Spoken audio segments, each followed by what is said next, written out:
Los presidentes de Estados Unidos y México han acordado una serie de medidas migratorias para reducir el paso de indocumentados en ruta hacia el norte. Incluso se habla del movimiento de unos 6.000 efectivos militares mexicanos hacia la frontera de ese país con Guatemala.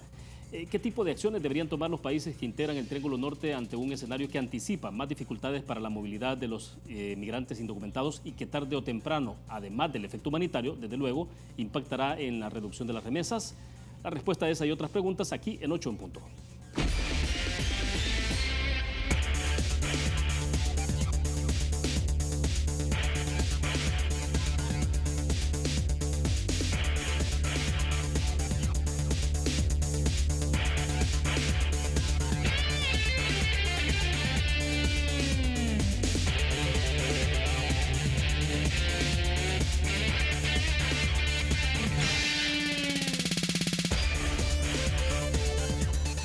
Buenas noches, bienvenidos a 8 en punto. Gracias por estar con nosotros en este lunes, una fecha especial, sin duda, el Día del Padre. Saludos a quienes son padres en nuestro país y ese compromiso, ¿no?, por construir familia, por construir sociedad, sin duda alguna. Así que un abrazo fuerte para ustedes. Esta noche vamos a conversar con nuestra invitada sobre el desplazamiento por la violencia en Centroamérica y las políticas migratorias adoptadas por los presidentes de Estados Unidos y México, y sin duda alguna, ya que apenas tiene 17 días la administración Bukele, pues obviamente que vamos a tratar de explorar también un poco cómo se plantea todos estos temas alrededor de la agenda local, la agenda doméstica y las iniciativas del presidente Bukele, las que debería considerar a futuro, porque obviamente que tiene 5 años por delante. Queremos agradecer esta noche que nos acompañan nuestros estudios Celia Medrano. Ella es la directora regional de programas de la Fundación Cristosal. Celia, buenas noches. Buenas noches, William. Otra vez, gracias a Canal 33 por estar acá. Excelente. Bueno, yo creo que es importante entonces que iniciemos con este tema. Celia, ustedes presentaron un informe, señales de una crisis, desplazamiento forzado interno por la violencia en Triángulo Norte, ¿no? Vamos a ir despacio porque también ahí estuvo presente en ese evento el vicepresidente Félix Ulloa, ¿no? Les acompañó. Pero bueno, vamos avanzando. Ustedes dicen que los gobiernos no están realizando esfuerzos suficientes para garantizar la seguridad de miles de personas que viven bajo el control de las estructuras criminales. Una afirmación bastante fuerte, directa, ¿no? Es un planteamiento todavía más fuerte. ¿Sí? Hemos sostenido que la inacción, es decir, el no hacer o el hacer de manera insuficiente, es una grave violación a derechos humanos. ¿Qué quiero plantear con esto?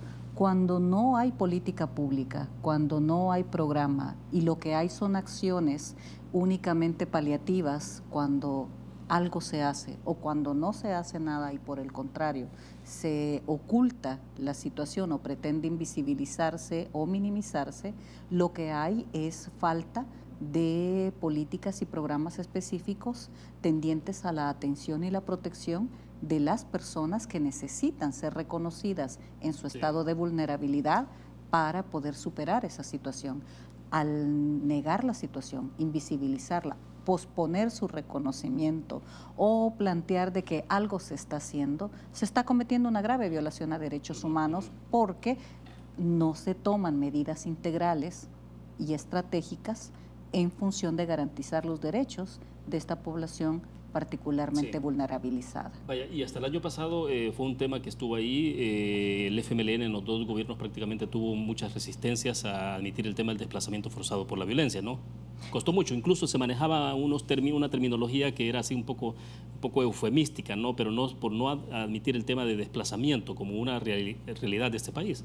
Hemos planteado de que los 5 años de gobierno del presidente Sánchez Serén primero negó la situación de desplazamiento forzado por violencia, posteriormente quiso generar iniciativas paliativas como por ejemplo nombrar un delito específico o buscar la correlación para que se generara un delito, se agregara un delito en la normativa penal institucional, pero ¿qué pasaba? Porque la víctima se viese obligada a denunciar y ser parte de procesos de carácter penal para poder ser registrada y para poder ser atendida en materia de derechos humanos. Posteriormente se generó en alusión al Plan El Salvador Seguro un diagnóstico que no llamó las cosas por su nombre, se le llamó movilidad humana, y con eso se invisibilizaba y se diluía la magnitud de la problemática de desplazamiento forzado. Debo decir... Ahora, tenía una connotación importante, ¿no? Porque movilidad sobre desplazamientos... la movilidad humana es mucho más amplia. Sí, claro. Y en la amplitud, si bien está incluido el desplazamiento forzado, se diluía la necesidad y la importancia de atender específicamente esta problemática. Debo decir que en el informe de movilidad humana que presentó el gobierno, a pesar de que decían que solo ni siquiera un 1% era el de personas desplazadas en un periodo de 10 años, ese 1%, generando proyección del dato, estábamos hablando de 75,000 personas hasta el 2016. Luego se da una iniciativa bastante vaga de hablar por algunos funcionarios de desplazamiento interno después de que Cristosal, con el acompañamiento a un grupo de víctimas de 32 personas, un grupo familiar integrado por 32 miembros, ganaron la sentencia 411 de la Corte Suprema de Justicia. Y aún así, con una sentencia que obligaba al Ejecutivo a reconocer a las víctimas desplazadas por violencia en condición de desplazamiento forzado, no lo hicieron. El presidente de la República no generó ese pronunciamiento y ese reconocimiento oficial, y la respuesta fue, por parte del exministro de Seguridad Pública, presentar a la Asamblea Legislativa una ley general, una propuesta de una ley general en la que se afirmaba que dentro de la ley se incluía de alguna manera desplazados internos. En un afán de consenso por parte de Cristosal, formamos parte de lo que se le llamó el grupo gestor por parte del exministro, y no fue posible plantear el apoyo a una legislación específica, pero se logró consensuar con organismos internacionales y otras organizaciones de derechos humanos lo que se llamó los estándares mínimos en materia de desplazamiento forzado, que también fueron presentados en la Asamblea Legislativa. Ahora, pero tenemos una normativa al final de cuentas. No la tenemos. O sea, sigue la discusión. Hay desacato. El presidente Sánchez Serén no cumplió con el mandato de la Corte Suprema de Justicia. El vicepresidente Félix Ulloa ha dicho en 2 ocasiones en eventos que ha promovido Cristosal junto con otras organizaciones, que reconoce que el cumplimiento de la sentencia 411 es de obligatorio cumplimiento. Es decir, no es optativo, sino que es vinculante. Pero eso y pasa, en esa lógica, la Asamblea Legislativa está pendiente, William. O sea, es exclusivamente en manos de los diputados. Están en desacato. Vaya, pero uno podía entender que en aquel momento el presidente de la República, el Ejecutivo, tuviera esas dificultades de aceptarlo por las razones que haya sido, pero vaya, digamos, Sánchez Serén no lo hizo, pero ¿qué puede estar pasando a nivel de Asamblea Legislativa? O sea, porque ahí donde hay una diversidad de fuerzas políticas, donde uno esperaría que haya ambiciones distintas, pues sí, que muchos coincidan con la sentencia de la Sala. Hay desacato, como lo decía hace un momento. La sentencia daba 6 meses para una normativa específica de protección y atención a víctimas desplazadas por violencia. Ese plazo venció en enero del presente año. Nosotros hemos presentado una iniciativa desde agosto buscando que la Asamblea Legislativa no entrara en desacato. Posteriormente, en el mes pasado, presentamos una propuesta que es la propuesta presentada en agosto por parte de Cristosal, pero revisada por nosotros mismos a partir del consenso logrado en el grupo gestor que generó el comisionado Landaverde y a partir de otra iniciativa que también ha sido presentada por la Unidad Técnica del Sector Justicia, la UTE. Hemos retomado los mejores elementos de las 3 propuestas, incluyendo la general de atención a víctimas de violencia, y presentamos el mes pasado a la Comisión de Legislación y Puntos Constitucionales una nueva versión para facilitarles un trabajo de revisión y de decisión. Es un tema político y, entre tanto, las fracciones legislativas no tomen en serio este tema, seguirá pendiente. Debo decir que hemos facilitado a todas las fracciones legislativas y particularmente a los diputados de la Comisión de Legislación y Puntos Constitucionales cartas escritas por las mismas víctimas. Son las víctimas las que han mandatado a Cristosal dándoles la representación legal de sus casos para que se pelee una ley específica de atención y protección. Y ellos han escrito a los diputados de la Asamblea Legislativa contándoles sus historias y pidiéndoles que agilicen el proceso y que lo más pronto posible haya una ley. Ahora, obviamente no se trata en este caso de dar una respuesta solo de crear una normativa, una ley especial y hasta ahí. O sea, el mandato de la sala fue mucho más amplio, ¿no? El mandato de la sala planteó el reconocimiento oficial, que esperamos, escuchando al vicepresidente Félix Ulloa, estamos esperando de que haya una iniciativa por parte del Ejecutivo de reconocer a las víctimas de violencia en condición de desplazamiento forzado, porque a partir de su reconocimiento empieza a registrarse el fenómeno, no a subregistrarse y a generar política pública. Si la Asamblea Legislativa no lo hace, yo haría un llamado al presidente Nayib Bukele para que se activara desde el Ejecutivo a partir de tener que tener una normativa capaz de articular diferentes instancias. Si no se hace desde el Poder Legislativo por razones políticas, partidarias o de cualquier naturaleza, que el Ejecutivo camine y avance en ese sentido y genere normativa y mecanismos para atender y proteger a las víctimas. Y el otro nivel dado por la Asamblea Legislativa, mandatado a la Asamblea Legislativa por la Corte, es una normativa específica de protección y atención. Hay otro nivel también que la Corte apunta al Ejecutivo, que es la recuperación de territorios. Al plantear la recuperación de territorios, se toca el tema de las causas del desplazamiento interno por violencia y no únicamente los efectos. Sí, porque yo creo que es importante eso, ¿no? De que pudiéramos platicar del informe, cómo se ubica en términos de los desplazamientos y si ahora sí quizás compartir algunas estadísticas, Celia, para que después regresemos a ese punto, ¿no? Porque obviamente este gobierno, la administración Bukele apenas tiene 17 días, ¿no? Entonces uno dice, bueno, sí está comenzando, pero ¿qué es lo que viene a futuro? Pero mientras tanto, ¿cuál es la realidad que está viviendo El Salvador? ¿Cuál es la realidad que tiene? Porque el informe de ustedes es sobre Triángulo Norte, ¿no? Y uno piensa entonces cuáles son como el denominador común de la situación de violencia en Centroamérica o los orígenes de la violencia. Hemos planteado en el informe presentado esta semana, la semana pasada, por parte de Cristosal, hemos anunciado el sistema regional de monitoreo sobre desplazamiento forzado en Honduras, Guatemala y El Salvador, el Triángulo Norte de Centroamérica. Tendré que interrumpir porque me dicen de que tenemos que hacer pausa. Lo dejamos entonces para iniciar el siguiente segmento, porque creo que es importante para no hacer la interrupción. Vamos a una pausa, regresamos.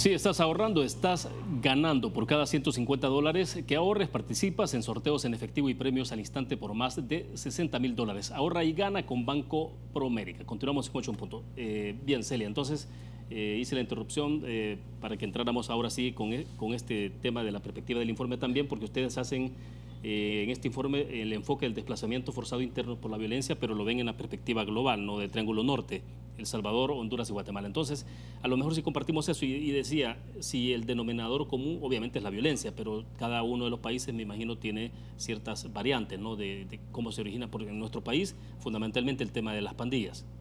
Honduras, ¿qué sería? Un poco más presencia territorial del narcotráfico, el caso de Guatemala, pero bueno. Es importante señalar de que el informe ha sido trabajado con una metodología mixta, es decir, ha trabajado aspectos cuantitativos y cualitativos. Sí. Debo de advertir de que no hay datos directamente registrados por las organizaciones que se articulan al Sistema Regional de Monitoreo sobre el fenómeno correspondientes a Guatemala, porque en Guatemala, William, el fenómeno no es reconocido como tal, no es un fenómeno que esté en la agenda pública, pero en el día a día cuando se entrevistan a un taxista, a una señora de un mercado o a un empresario, empieza a ser evidente que hay una situación de desplazamiento forzado por la violencia actual en Guatemala. El tamaño en términos territoriales, Guatemala es mucho más extenso, ¿no? Entonces, no es el caso nuestro que estamos, digamos, nos conocemos y nos vemos más. No obstante, lo que pasa en Guatemala también es de que la legislación guatemalteca establece desplazamiento forzado, pero el ocurrido durante los años de guerra, de conflicto armado que vivieron en ese país. Entonces es muy fácil cuando se habla en ámbitos académicos, por ejemplo, que se confunda el desplazamiento forzado con el que se reconoce como consecuencia del conflicto armado con el desplazamiento forzado por violencia generalizada. Entonces es la primera advertencia que debo de dar en relación al informe. Sin embargo, también tengo que señalar que las organizaciones que integran el Sistema Regional de Monitoreo, en el caso de El Salvador, es Plan Internacional, EDUCO, en el caso de Honduras es la Pastoral Migrante Escalabriniana y Casa Alianza en Honduras, y en Guatemala la Asociación Indígena POCNOC. Eso hace de que en el aspecto ya cuantitativo sea el análisis del informe mucho más focalizado en la población indígena. Y en el caso de Guatemala ha sido un factor común el desplazamiento forzado causado por megaproyectos o proyectos extractivos del medio ambiente, de la naturaleza, que obliga a comunidades enteras a desplazarse, y estas llegan a las urbes, a los anillos periféricos de las zonas urbanas, y ahí encuentran otro fenómeno que es la violencia por pandillas, la violencia por crimen organizado, y empieza a registrarse el tema de desplazamiento. En el caso de Honduras, cuantitativamente se registraron 222 casos, que son casos directamente atendidos por las dos organizaciones que integran el programa. Eso no quiere decir que solo haya 222 casos de desplazamiento interno en Honduras. Sí, porque ya se ha visto antes, ¿no?, el tema de su registro siempre sobre esto, ¿no? Hay su registro, en Honduras hay un reconocimiento hace 5 años de desplazamiento forzado, pero en el informe advertimos dos cosas. Hay desplazamiento forzado reconocido oficialmente desde el Poder Ejecutivo, pero pasa de que la estructura creada desde el Poder Ejecutivo, que es una comisión interinstitucional, no ha atendido a una sola víctima en 5 años, porque plantean que necesitan una legislación desde la normativa legislativa para mandatar esa atención, aunque está dentro de su mandato. Y tienen 2 años de tener pendiente en el Congreso hondureño la aprobación de una legislación propuesta para ese fin. Y también ocurre algo en Honduras que lo señalamos en el informe: es reconocido oficialmente el desplazamiento forzado por violencia causado por actores no estatales, pero no se reconoce la existencia de desplazamiento forzado causado por actores estatales. Y termino con plantear ya la situación salvadoreña. Hemos registrado 1.946 casos en el 2018, las 3 organizaciones que integramos el Sistema Regional de Monitoreo: Plan Internacional, EDUCO y Fundación Cristosal. De este número, tengo que advertir que 1.742 ya se habían desplazado. Es decir, estas personas ya se habían desarraigado de su hogar y estaban en condición de movilización, de desplazamiento interno, buscando alguna alternativa. Y 204 de ellas, 204 de ellas todavía estaban en condición de confinamiento. ¿Qué es el confinamiento? Aquella persona que ya decidió irse, pero no tiene a dónde irse ni los medios cómo irse, y se encuentra encerrada en su casa. Ahora bien, de la cantidad de este universo de los 1.946, estamos hablando de estas personas, Celia, que abandonaron sus lugares de origen, ¿ya no regresaron? Ninguna. Y en términos, digamos, por la experiencia que ustedes han tenido, estas familias que salen de los territorios, ¿ya no regresan? No tenemos casos de personas que regresen a sus casas. Tenemos casos registrados de personas que han entrado a sistemas de albergues estatales, por ejemplo. Hay casos graves, William, que incluso tienen medidas cautelares de la Corte Suprema de Justicia, de la Comisión Interamericana de Derechos Humanos, que al darse la medida cautelar ha obligado a las instancias del Estado a albergar a víctimas de violencia desplazadas. Hay casos de personas de familias enteras que tienen casi 2 años, que han cumplido más de 1 año de estar encerradas y el tema está escondiéndose sin ningún tipo de alternativa. La medida cautelar no tiene el espíritu de que la persona sea encerrada, ocultada en el fenómeno durante 2 años, año y medio, dentro de los albergues del Estado. Es importante, y es allí donde la Corte Suprema de Justicia, también en la sentencia, es integral, es holística al plantear de que la ayuda humanitaria, el albergue de emergencia es el primer nivel, pero posteriormente de manera inmediata tiene que activarse reactivación, reubicación de las personas hacia un destino a mediano plazo, largo plazo o hacia un destino ya definitivo. Lo que sí hemos detectado en los casos registrados también, porque son casos atendidos directamente, es que hay una relación, un vínculo directo entre la persona desplazada que busca ayuda, que pide ayuda y que no se la brinda con la decisión de migrar de manera irregular.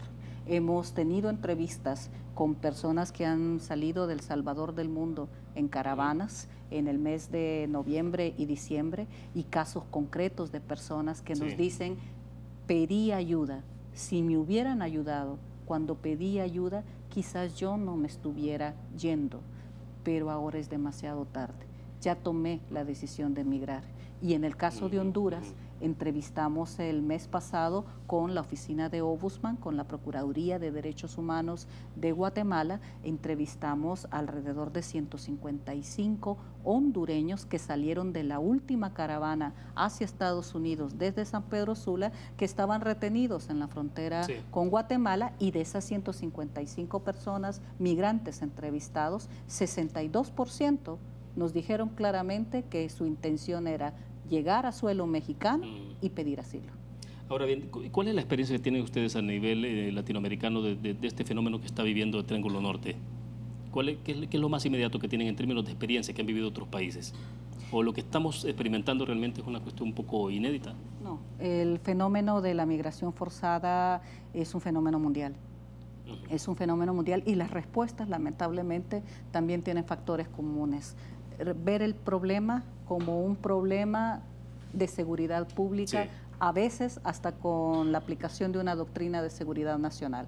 Segundo, cerrar fronteras, impedir el flujo de personas, o la intención de cerrar fronteras e impedir el flujo de personas. Y el tercero, el endurecer las legislaciones internas. Los tres son graves errores comprobados en muchos años, no detendrán la migración y no dan la oportunidad de analizar el fenómeno migratorio desde una visión estratégica, sino desde una visión meramente reactiva. Perfecto. Tengo que hacer otra pausa comercial. Cuando regresemos hablemos sobre, ahora sí, el reto entonces que se plantea para los próximos 5 años de la administración Bukele. Ya regresamos.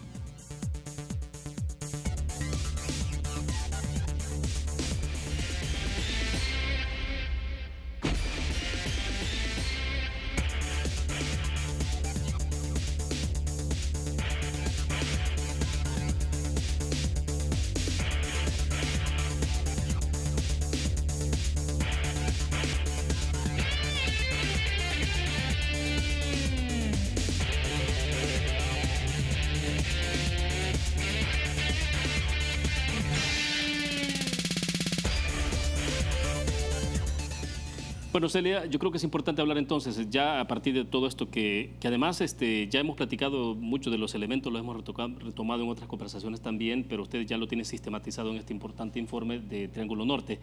Pero yo creo que es importante saber entonces, para cuestiones de tiempo, cómo se está viendo en términos ya de desafíos o de retos que vienen entonces para la administración Bukele. El vicepresidente Félix Ulloa ha participado con ustedes, recibió el informe, ¿no? Y dio unas palabras, dio un discurso. Entre tantas cosas, él hizo algunas referencias que me parecen relevantes. Mencionó que las políticas públicas en materia de seguridad e inmigración deben ser abordadas como tema de nación, que este ha sido, decía él, un problema estructural y abordaremos desde la raíz esa situación junto al presidente Bukele. Además añadió, esto es textual, ¿no? Vamos a enfrentar la migración forzada de frente, no lo vamos a esconder bajo la alfombra. Eso entre tantas otras ideas, ¿no? Pero me llamó un dato poderosamente la atención porque esta misma semana la revista Forbes retomó esa información de esas declaraciones de Ulloa. Y claro, ellos hicieron allí, hubo una imprecisión en el manejo del tuit que encabezaron, ¿no? Porque la nota era clarísima sobre la posición que la había asumido el vicepresidente Félix Ulloa. Pero ellos dijeron de que prácticamente, y lo leo ahí textual, el tuit que escribió Forbes, porque ellos dijeron, después de los halagos llega la realidad. El presidente de El Salvador, Nayib Bukele, ha reclamado a México por el pacto migratorio que alcanzó con Estados Unidos. Obviamente, el contenido de la información, cuando uno la revisa, no hay nada de eso, porque lo que hay es una valoración que ha hecho el vicepresidente. Pero bueno, hubo un reclamo directo después del presidente Bukele pidiéndole a Forbes que rectificara. Y entonces, de repente, digo, se queda uno, bueno, está bien, había una imprecisión en el tuit con la nota, que era la nota que recogía información del vicepresidente Ulloa, pero en términos de la política migratoria uno dice, bueno, el vicepresidente asumimos que tiene la misma visión del presidente de la República, entonces, pero bueno, no sé cómo lo ha tomado usted. Yo no quiero pensar que haya una diferencia de contenido con respecto al discurso que el vicepresidente Ulloa dio la semana pasada cuando fue presentado el informe regional sobre desplazamiento y migración forzada en Centroamérica. Fue un discurso muy atinado en términos de tres aspectos que también para mí son relevantes. Uno, reiteró Félix Ulloa de que la sentencia 411 es de obligatorio cumplimiento para este gobierno. No creo que haya una diferencia entre el presidente de la República y su vicepresidente en este planteamiento fundamental. Segundo, señaló Ulloa de que se iban a tomar las medidas en articulación con organizaciones de sociedad civil que permitieran programas específicos de cara a la atención y protección de desplazados internos por violencia. Dudo también que haya una diferencia con respecto al Poder Ejecutivo en sus dos titulares principales en relación a esto.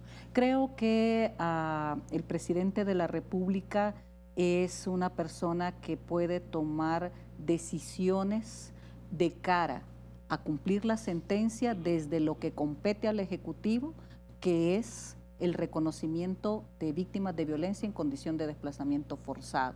Y eso puede hacerlo de una manera pública en función de el resarcimiento, la visibilización de estas personas que están sufriendo. Segundo, si la Asamblea Legislativa sigue demorándose de manera injustificada en la aprobación de una ley específica, que también es lo mandatado por la Sala de lo Constitucional, yo esperaría por parte del presidente Bukele que activara de manera articulada los ministerios de Seguridad, Educación, Salud, Vivienda, Estadística y ahora el Ministerio de Desarrollo para poder trabajar una hoja de ruta desde el Ejecutivo que de manera conjunta pudiesen tener un procedimiento específico de atención y protección a víctimas de la violencia. Bueno, y esto es interesante, ¿no? Porque justo en este momento es cuando el presidente de la República también está evaluando un poco cuál es el enfoque que va a echar a andar en los próximos 5 años. Digo, con su equipo de Policía Nacional Civil, el Ministerio de Justicia y Seguridad. Entonces, y tanto que se está hablando en el tema de recuperación del control de los territorios, que es la esencia del fenómeno de desplazamiento. La recuperación de territorios, más bien, más que recuperar territorios, que en ninguna manera se refiere a una recuperación de carácter militar o policial, sería un grave error pretender invadir de tanquetas y de policías las comunidades para luego irse nuevamente o depender de una presencia permanente militar y policial en las comunidades. Eso sin podría incrementar tomar las medidas. Eso causaría más desplazamiento forzado, porque las pandillas, que son las principales responsables de desplazamiento forzado en El Salvador, en un 85%, simplemente se movilizan de un lugar a otro. Y entonces nosotros empezamos a registrar casos de desplazados internos en localidades donde no se registraba el fenómeno. De hecho, hace, ¿cuánto sería? Unos 2 años atrás, Celia, fue bastante evidente, ¿no? Cuando comenzaron a haber operaciones operativos muy intensos en la zona occidental, zona central, hubo un desplazamiento de pandillas hacia la zona oriental del país. Y efectivamente, ¿no? Municipios de la zona oriental que no tenían mucha presencia de pandillas comenzaron a experimentarla. Empezaron a experimentarlo y a experimentar desplazamiento forzado. Sí. Entonces, el tema no es una intervención militar policial en las comunidades. Eso no es recuperación de territorios. Cuando se habla de recuperación de territorios, preferiría ocupar la palabra de dinamizar los territorios, redinamizar los territorios. ¿Por qué? Porque es la presencia del Estado en servicios de salud, en servicios de educación, en servicios de oportunidades de empleabilidad dignas para las personas desde lo local. Es eso ahora lo que se entiende y debe de ser la recuperación de territorios. Yo hago un llamado al presidente en función de que retome la propuesta de ley presentada por Cristo Sala a la Asamblea Legislativa y pudiera desde el Ejecutivo tomar los elementos centrales de esa propuesta de ley desde su mandato y desde el ámbito gubernamental del Ejecutivo, de tal manera que pudiera haber avances significativos en una hoja de ruta concreta que, repito, si la Asamblea Legislativa se está tomando el tiempo para hacer esto, puede el Ejecutivo dar una lección clara de que este es un tema que no puede posponerse, que el país no puede darse el lujo de posponer más este tema y que reivindique a las víctimas de violencia desplazadas, reconociéndoles su estatus y anunciando una hoja de ruta que permita desde el Ejecutivo y desde la articulación de las instancias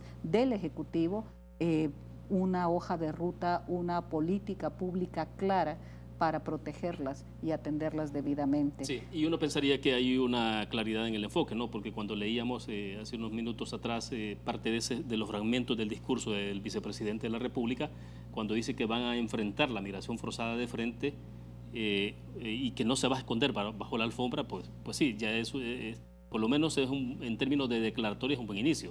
Con eso quisiera yo empezar a cerrar la intervención en este sentido por mi parte. El no atender desplazamiento forzado por violencia de manera integral y articulada desde los poderes del Estado es causante de migración forzada. No atendemos a los desplazados internos por violencia, no los estamos ayudando, no estamos protegiéndolos dentro de políticas claras, integrales. La gente no encuentra respuestas y se ve obligada a migrar de manera forzada. O sea, no se trata de cualquier nivel de indiferencia. Nuestra respuesta a México debe de ser esa. La respuesta de nuestros países a México, a Estados Unidos, al endurecimiento de políticas migratorias y de medidas de freno a la migración debe de ser enfocada a que las personas en nuestros países no se vean obligadas, forzadas a migrar porque no tienen condiciones dignas en nuestros países o porque su vida y su integridad está en peligro. Bueno, creo que entonces vamos a hacer la última pausa comercial. Cuando regresemos me interesa, Celia, entonces que entremos a esa parte, justamente lo que tiene que ver con las nuevas disposiciones migratorias y acuerdos conjuntos que ha tomado la administración de Donald Trump con la de Andrés Manuel López Obrador de México, ¿no? Y lo platicamos un poco después, entonces al cierre vamos a una pausa, volvemos.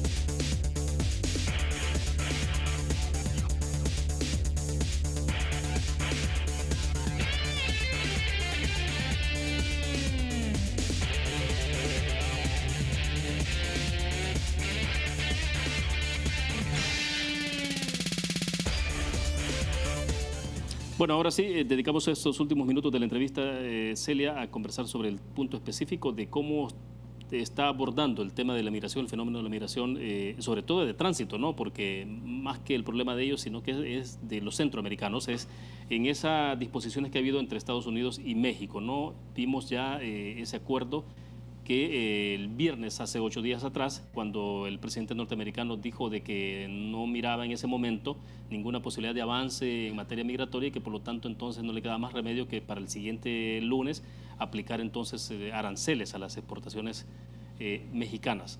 Obviamente ese es un efecto económico importantísimo para la economía mexicana, ¿no?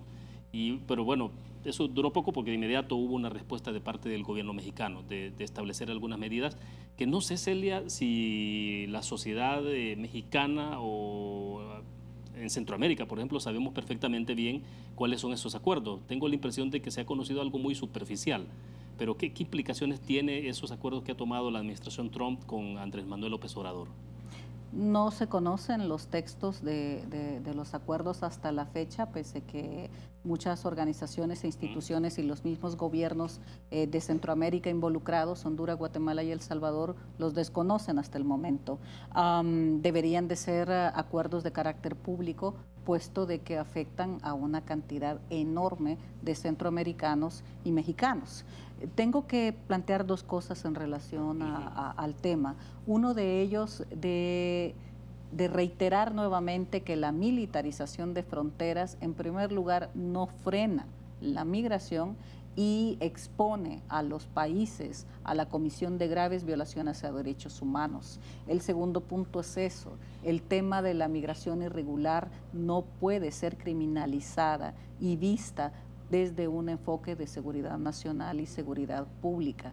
Por lo tanto, el respeto irrestricto a los derechos humanos de la población migrante en tránsito, destino, en cualquier condición, es de obligatorio cumplimiento conforme a normativas suscritas por todos los países involucrados. Desde ese punto, México tiene un reto muy grande. En primer lugar, no puede erigirse ningún tipo de liderazgo desde la nación mexicana forzado sobre convenios con su vecino del norte en que se espere que los países centroamericanos se acoplen a un acuerdo que ni siquiera conocen. Y es ahí donde yo he señalado en otras intervenciones que un error que recordamos de principios de año que nos pareció hasta jocoso cuando una cadena estadounidense, la cadena Fox, dio una noticia en donde planteaba a Honduras, Guatemala y El Salvador como 3 países mexicanos. Sin embargo, no parece tan jocosa la nota cuando se revisa la documentación del plan que Manuel López Obrador va a empezar a trabajar con el apoyo de la CEPAL, y también cuando se revisan los mapas de intervención de programas específicos donde aparece en círculos comunes los países del Triángulo Norte de Centroamérica con el sur mexicano. Debe de ser revisada esta situación, pero hoy por hoy el respeto a los derechos humanos de la población migrante debe ser de principal interés de México, de Honduras, Guatemala y El Salvador. Ahora bien, uno de los acuerdos que salta a la vista y que sí se supone que ya bueno, ha sido público desde luego, es que fue parte supuestamente de esa negociación entre Andrés Manuel López Obrador y el presidente Donald Trump, es el tema que tiene que ver con el envío de tropas, de efectivos militares mexicanos hacia la frontera sur, México-Guatemala, ¿no? Se habla ahí de 6.000 efectivos. Y estamos viendo información que recoge incluso la BBC de Londres. Decía, por ejemplo, tomaba algunas declaraciones de algunos congresistas mexicanos. Por ejemplo, bueno, aquí hablaba, por ejemplo, el presidente de la mesa directiva de la Cámara de Diputados, Porfirio Muñoz Ledo, afirmó que aceptar las medidas de Estados Unidos, decía, es una traición a la historia de México, y precisó que la Guardia Nacional es una solución contra el crimen organizado y no contra los migrantes. La Guardia Nacional es una iniciativa de López Obrador altamente cuestionada por organizaciones reconocidas de derechos humanos en México, y parte de las preguntas que nunca fueron contestadas que hacían organizaciones de derechos humanos era cuál era el rol de la Guardia Nacional. Y no hubo una respuesta clara, y sí se señaló en muchas ocasiones la perspectiva, la suposición de que la Guardia Nacional iba a ser destinada a ejercicios de seguridad pública, particularmente la contención de población migratoria de tránsito en México, qué es lo que está sucediendo en estos momentos. Vuelvo a plantear, la militarización de nuestras fronteras no puede ser una respuesta nunca al fenómeno de la migración, que tiene causas mucho más profundas. El informe que presentamos la semana pasada precisamente trabaja el enfoque de prevención de violencia y de conflictividad, y hemos encontrado 3 detonantes que generan desplazamiento y migración forzada: la ausencia de los estados en los territorios, ya hablamos de esto en este programa, sí. La falta de atención o atención insuficiente a las personas que recurren a instancias públicas para recibir protección cuando son víctimas de violencia, y la corrupción. Y esa es otra respuesta que nuestros países deben de dar frente al fenómeno. Cada hecho de corrupción ha implicado que una persona necesitada en condiciones económicas o en materia de seguridad pública haya sido abandonada. Por lo tanto, una persona corrupta y la impunidad a corruptos y a corrupción, que allí México también tendría que escuchar con las voces que se plantean muy alto con respecto a la relación de corrupción y violaciones a derechos humanos. Ahora bien, Celia, ¿qué debería ocurrir entonces con Triángulo Norte? Nos estábamos haciendo el análisis del fenómeno del desplazamiento a nivel de Triángulo Norte, y ante esta situación de lo que está ocurriendo ahora, de esos acuerdos que habría tomado ambos gobiernos allá en el norte, ¿qué debería hacerse? Casi ha sido bastante difícil, digamos, o si no decir imposible, que los gobiernos de Centroamérica, particularmente Triángulo Norte, se pongan de acuerdo sobre posiciones conjuntas sobre el tema migratorio, ¿no? Pero ¿qué debería estar ocurriendo? Porque obviamente lo que está haciendo Andrés Manuel López Obrador en México, obviamente está viendo los intereses mexicanos, ¿no? El ir juntos es fundamental, y ahí tengo que plantear de que Centroamérica no es Honduras, Guatemala y El Salvador únicamente. Estamos hablando de 7 países centroamericanos. Tenemos una institucionalidad que es el Sistema de Integración Centroamericana. El SICA, su secretario general, deberían de tomar iniciativas para por lo menos garantizar posiciones unificadas y no individuales frente a México, frente a Estados Unidos y frente a cualquier otro conjunto de naciones o naciones que estuviesen tocando temáticas que afectan a nuestras poblaciones. Más que plantear en este corto tiempo qué debe de hacerse, quiero reiterar lo que no es admitible hacer y hacer énfasis en que la militarización de fronteras, vuelvo a decirlo, no debe nunca ser planteada y mucho menos aceptada como una opción al fenómeno de migración forzada. Ahora, pero eventualmente se ve como la opción más rápida, más fácil. No va a ser rápida, no va a ser fácil. Está demostrado por años de que la respuesta militar, policial, represiva no es disuasiva. Lo que hace que la gente decida migrar, mientras esas causas se mantengan, no va a haber una medida de contención que pueda dar efectividad.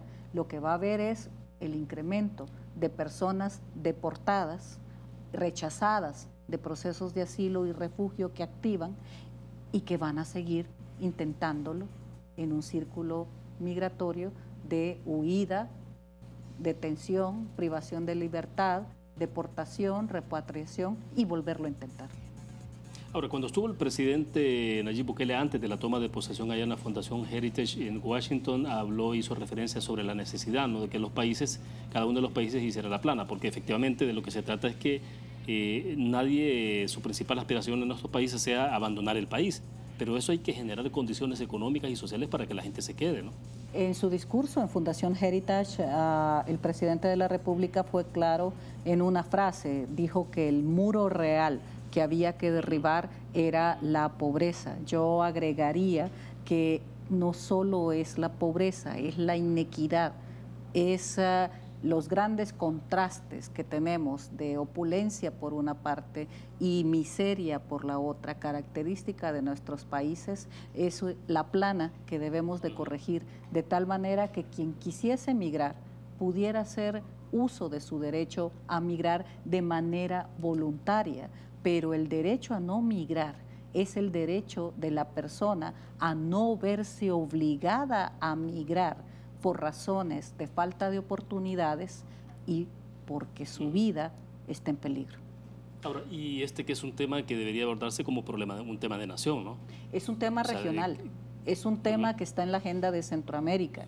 Si bien es cierto, ahora estamos hablando de las decisiones que el presidente López Obrador ha tomado para cumplir acuerdos con Estados Unidos, pero estamos hablando de población nicaragüense moviéndose a Panamá y a Honduras, está a Panamá y Costa Rica. Estamos hablando de que el número de salvadoreños y hondureños pidiendo asilo en Costa Rica y en Panamá se ha cuatriplicado, quintuplicado en los últimos 5 años.